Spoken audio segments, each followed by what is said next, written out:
the 1,000 names of God.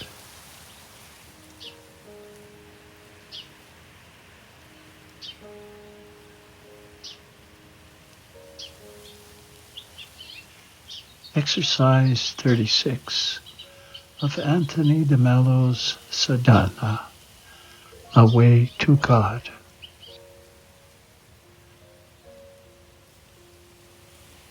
I propose that you invent 1,000 names for Jesus.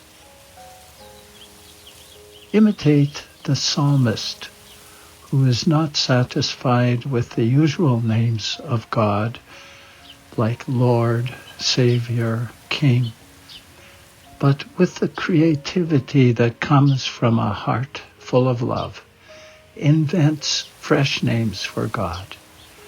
You are my rock, he will say, my shield, my fortress, my delight, my song. So you too, in this exercise, give vent to your creativity and invent names for Jesus. Jesus, my joy. Jesus, my strength. Jesus, my love. Jesus, my delight. Jesus, my peace. Each time you breathe out, recite one of these names of Jesus. If one name or other appeals to you particularly, repeat it again and again. Or recite it once and then rest lovingly in it for a while, saying nothing. And then take up another name, rest in it, then move on to another.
Now comes a part of the exercise that you may find very moving.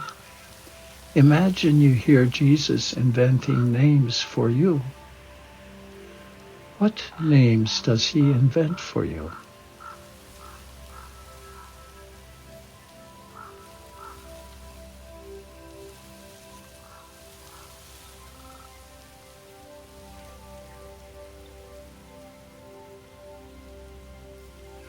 What do you feel when you hear him call you by these names?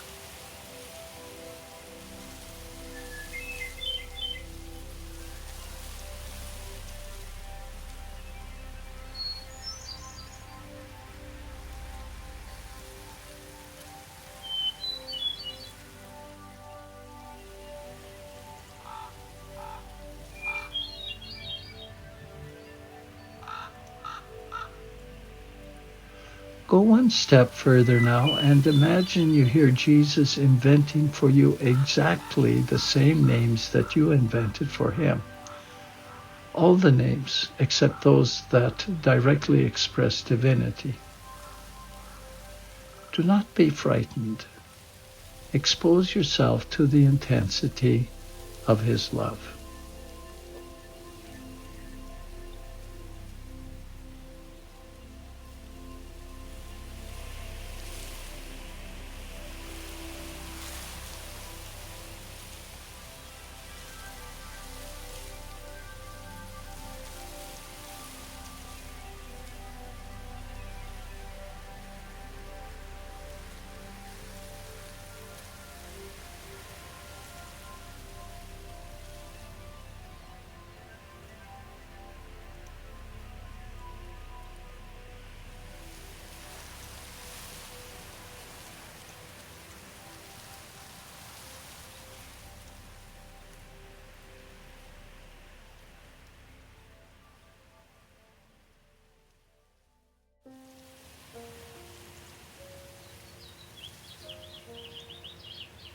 You may have misgivings, as many do, about imagining you hear Christ say things to you.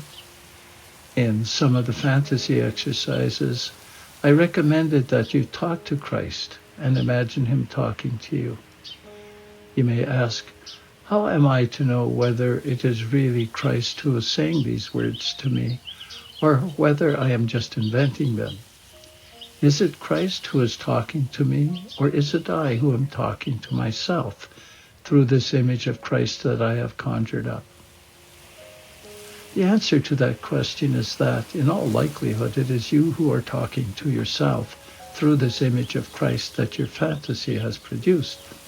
However, beneath the surface of this dialogue that you have with this imaginary Christ, the Lord will begin to work in your heart. It won't be long before you will experience this imaginary Christ saying something to you, and the effect of his words will be such, in the way of consolation, of light and inspiration, of a fresh infusion of joy and strength, that you will know in your heart that those words either came directly from the Lord or were your own invention and were used by the Lord to communicate to you what he wanted. For the purpose of this exercise, however, you do not have to worry about the objection that the words you hear from the lips of Christ may be an invention of your own. The love of Jesus for you is so great that no words you invent and put in his lips to express it will ever prove adequate.